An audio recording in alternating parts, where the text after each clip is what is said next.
ओम सच्चिदानंद रूपाय विश्व उत्पत्ति आदि हेतवे तापत्रय विनाशाय श्री कृष्णाय वयम नमः।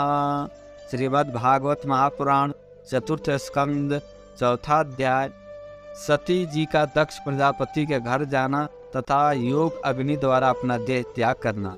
मैत्रेय जी बोले, हे विदुर जी, शिव जी के मना करने पर भी जब हट करके सती जी अपने पिता के यहाँ चलने को तैयार हुई, उस समय उनकी रक्षा के निमित्त अपने कई गण उनके साथ भेज दिए। जब सती जी अपने पिता के घर यज्ञ में पहुंची तो दक्ष प्रजापति ने सती को देखकर उधर से अपना मुंह फेर लिया और उनसे कुशल क्षेम तक नहीं पूछी। अपने पिता को रुष्ट देकर सती जी अपने मन में सोचने लगी कि यह सब पति की आज्ञा न मानने का ही फल है, अतः मुझे यहाँ से लौट जाना चाहिए। सती जी के माता के अलावा जो अन्य स्त्रियां उस यज्ञ में आई थी, वे यह सोचकर कि कहीं दक्ष प्रजापति बुरा न मान जाए, सती जी से प्रेम से बोली तक नहीं। यह सब हाल देखकर सती जी बहुत दुखी हो गई और यज्ञ भूमि में बैठ गई। जब याज्ञिकों ने शिव जी के नाम की आहुति देने के लिए पूछा, उस समय दक्ष प्रजापति ने महादेव जी के प्रति कई आलोचनात्मक कटु वचन कहे और कहा कि हमने देवताओं एवं ऋषि मुनियों की सभा में शिव जी को यज्ञ में भाग न देने का शाप दिया है, अतः आप उनके नाम की आहुति कदापि न दें। शिव जी के प्रति पिता के मुख से ऐसे कटु वचन सुनकर कि शिव जी को यज्ञ में भाग न दो, सती जी बहुत क्रोधित हुई। वे यज्ञ मंडप में उठकर खड़ी हो गई और अपने पिता को सुनाकर इस तरह कहने लगे, हे पिता, आप शिव जी की महिमा को नहीं जानते हो। आप वे समस्त देवताओं के भी देवता हैं और किसी से बैर भाव नहीं रखते। आप अपने अज्ञानवश बिना विचार किए उनसे शत्रुता मानते हैं। महादेव जी समस्त गुणों के निधान है। तुमने उनके भयंकर स्वरूप को तो देखा, किंतु उनके गुणों को नहीं पहचाना है। शनकादिक और नारद भी उनके चरणों का स्मरण अपने हृदय में करते हैं। तुम्हारा पद ऐसा नहीं है जो तुम उनके बराबरी कर सको, क्योंकि वे त्रिलोकी में सर्वश्रेष्ठ हैं। तुमको उनके प्रति ऐसे अभद्र शब्द कहकर उनका अपमान करना उचित नहीं है। तुम मेरे जन्मदाता हो, इसलिए मैं तुमसे कुछ कह नहीं सकती हूँ, परंतु मैं अपने शरीर को जो तुम्हारे द्वारा उत्पन्न हुआ है क्रोध करके त्याग देती हूँ, जिससे तुम्हारे साथ महादेव जी का भी कोई संबंध न रहेगा और उनसे बैर करने का फल तो स्वयं ही पा जाओगे। इस प्रकार कहने के बाद सती ने उत्तर दिशा की तरफ मुंह करके योगाभ्यास द्वारा अग्नि प्रकट करके अपना शरीर भस्म कर दिया। जब शिव गणों ने सती की यह दशा देखी तो उन्होंने क्रोधित होकर उपस्थित जनों को मारने के लिए अपने अपने अस्त्र शस्त्र उठा लिए। उस समय शिव गणों के मन की बात जानकर भृंगु ऋषि ने उस रक्षा के निमित्त कुछ मंत्रोच्चारण करके अग्नि कुंड में आहुति दी। उस आहुति के फलस्वरूप अग्नि पुरुष, बैताल एवं वीरभद्र नामक 3 व्यक्ति प्रकट हुए। तब तीनों ने यज्ञ कुंड से प्रकट होकर ऋषियों से कहा, हे महात्मन, आप हमें जो भी आज्ञा देंगे हम उसका अवश्य पालन करेंगे। भृंगु ऋषि उनसे बोले, जो इस यज्ञ का विध्वंस करना चाहते हैं, इसलिए तुम उनको यज्ञशाला से बाहर निकाल दो। यह सुनते ही इन तीनों ने शिव गणों को यज्ञशाला से बाहर कर दिया। मैत्रेय जी कहने लगे, हे विदुर जी, सती द्वारा शरीर का त्यागा जाना और शिव जी के गणों को यज्ञशाला से बाहर निकाला जाना देखकर नारद जी शिव जी के पास कैलाश पर्वत पर पहुंचे। नारद मुनि का आया देखकर शिव जी ने दंडवत प्रणाम करके उनके आगमन का कारण पूछा। शिव जी के भाव को देखकर नारद जी बोले, हे प्रभु, आज दक्ष प्रजापति के यज्ञ में सती जी ने अपना देह त्याग कर दिया है और भृंगु ऋषि के मंत्रों से उत्पन्न 3 वीरों ने आपके गणों को भी यज्ञशाला से बाहर निकालकर उन्हें अपमानित कर दिया है। हे विदुर जी, नारद जी के चले जाने के बाद शंकर जी बड़े क्रोधित हुए और क्रोधित होकर उन्होंने अपनी जटाओं में से एक जटा उखाड़कर भूमि पर डाला। उससे वीरभद्र नामक एक शक्तिशाली गण उत्पन्न हुआ। तत्पश्चात उस गण ने हाथ जोड़कर महादेव जी से कहा, हे नाथ, मेरे लिए क्या आज्ञा है। महादेव जी बोले, तू शीघ्र ही दक्ष प्रजापति के यज्ञ में जाकर उसका सिर काटकर हवन कुंड में डाल देना। और अन्य जो लोग वहां बैठे हो उन सबको यज्ञशाला से बाहर कर देना। वीरभद्र महादेव जी की आज्ञा पाते ही भूत प्रेतों का दल साथ में ले पल भर में उस स्थान पर जा पहुंचा। उसने दक्ष प्रजापति का सिर काटकर हवन कुंड में डाल दिया और भृंगु ऋषि का दाढ़ी उखाड़ ली। फिर उसने उन समस्त देवता, ऋषि, मुनि, गंधर्व, किन्नर एवं ब्राह्मण आदि को जो उस यज्ञशाला में विद्यमान थे सभी को मार पीट कर वहां से बाहर कर दिया। यज्ञ को भ्रष्ट करके उसकी सब सामग्री को फेंक दिया।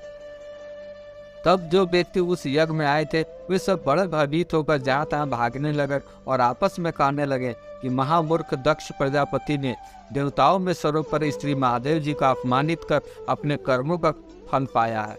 यज्ञ भ्रष्ट करने के बाद महाबली वीरभद्र ने जाकर शंकर जी को सारा वृत्तांत सुनाया। तत्पश्चात महादेव जी ने भी सती जी के देह त्याग को भगवत इच्छा समझकर अपना क्रोध शांत किया। सर्वांतर अंतर्यामी भगवान विष्णु व पितामह ब्रह्मा जी यह जानते थे कि दक्ष प्रजापति का यज्ञ अवश्य भ्रष्ट होगा, इसलिए वे उस यज्ञ में नहीं पधारे थे। मैत्रेय जी ने कहा, विदुर जी, जब वीरभद्र ने समस्त लोगों को मार पीट कर यज्ञशाला से बाहर कर दिया तब उन लोगों ने ब्रह्मा के सम्मुख उपस्थित होकर समस्त विवरण कहा। हे देवताओं तथा ऋषियों, तुमने यह बहुत अशुभ कार्य किया है जो यज्ञशाला में बैठकर शिव जी के बुराई का श्रवण करते रहे। अपने यज्ञ में शिव जी का भाग बंद कर अपना अपना भाग लिया, उसी अपराध का परिणाम आपको प्राप्त हुआ है। शिव जी से बढ़कर सर्वश्रेष्ठ प्राणी तीनों लोक तथा देवताओं में नहीं है। वे परम पिता स्वरूप है, मैं उनसे कुछ कह सुन नहीं सकता। अब आप सभी मेरे साथ उन्हीं के शरण में चलो, जिससे आपके अपराधों को क्षमा कर देंगे। तदुपरांत ब्रह्मा जी समस्त देवों तथा ऋषि मुनियों सहित कैलाश पर्वत पर पहुंचे। ब्रह्मा जी पर दृष्टिपात होते ही शिव जी ने उनका बड़ा भव्य स्वागत किया, दंडवत करके अपने समीप बैठाया। तदुपरांत अन्य देवता आदि को भी ब्रह्मा जी के साथ थे शिव जी को दंडवत प्रणाम करके यथास्थान पर बैठ गए।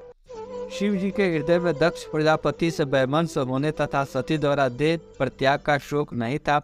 वे इस समस्त बातों को विस्मित करके भगवत भक्ति में तत्लीन थे। उनके मस्तिष्क में ये बातें ही नहीं आई कि ब्रह्मा जी सभी देवों और ऋषियों का अपराध क्षमा करने हेतु उनके समीप पधारे हैं। अतः ब्रह्मा जी के आगमन प्रांत भी हरि चर्चा में व्यस्त रहे। तब शिव जी की नाना प्रकार से वंदना करने के बाद ब्रह्मा जी बोले, हे प्रभु, आप सब देवों में पूछें, आपकी महिमा से दक्ष प्रजापति अनभिज्ञ थे। इसी अज्ञानवश उन्होंने आपका अपमान करने का उचित फल पाया है। इससे आपकी यशोगाथा में कोई कमी नहीं हुई है। जैसे कोई मनुष्य सूर्य पर थूके परंतु वह थूक सूर्य पर ना जाकर उसी के मुंह पर गिरता है, वही दशा दक्ष की भी हुई है। अतः हे त्रिपुरारी, अब आपसे मेरी विनय यही है कि आप दक्ष के अपराध को क्षमा करें और वीरभद्र द्वारा जो घायल ऋषि मुनियों एवं देवताओं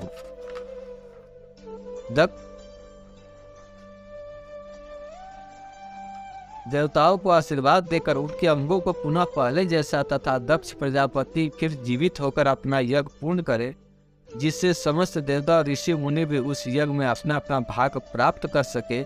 यदि आप भी सब मेरे साथ चलेंगे तो मैं विष्णु भगवान को भी विनय पूर्वक साथ ले आऊँगा। यह करने में जो साकल्य बच जाती है वही आपका भाग होगा। पितामह ब्रह्मा जी की विनती सुनकर शंकर जी बोले, हे ब्रह्मा जी, मैं किसी अज्ञानी व्यक्ति के कहने सुनने से रुष्ट नहीं होता। सती का देह त्याग देने से मुझे कुछ गुस्सा हुआ आया था, अतः दक्ष प्रजापति को अपने कर्मों का फल मिल गया।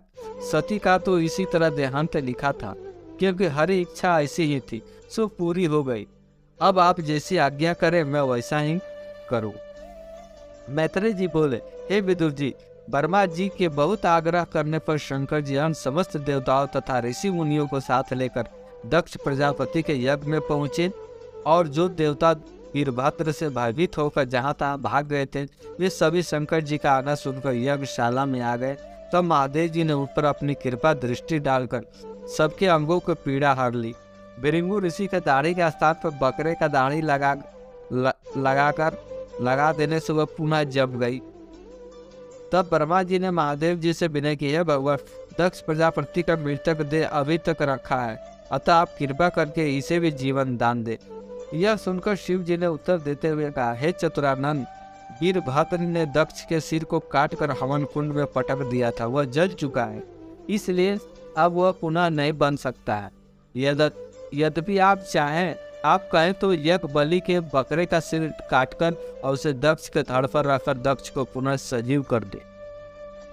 ब्रह्मा जी ने यज्ञ के बकरे का सिर दक्ष प्रजापति के धड़ पर रखकर फिर से सजीव कर दिया।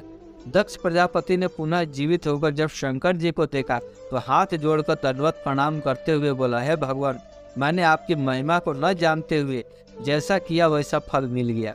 आपने मुझ अज्ञानी के अपराध को क्षमा कर अपनी विशाल प्रभुता का चमत्कार दिखलाया है।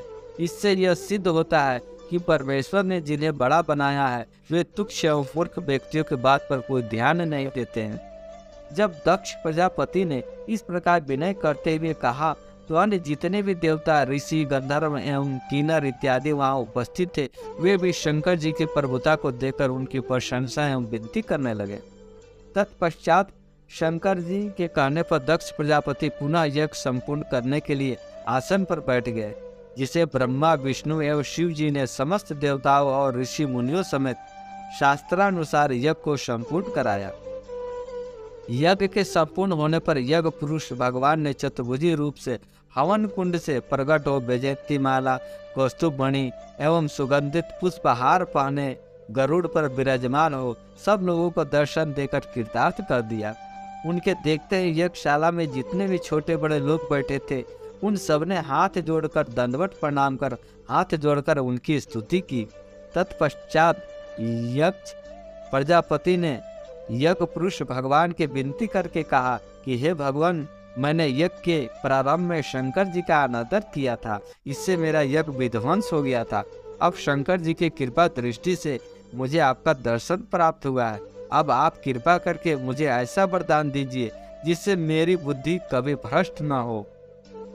इसी तरह समस्त देवताओं एवं ब्रह्मा, शिव, इंद्र और ऋषि ने भी उस यज्ञ भगवान की वंदना की।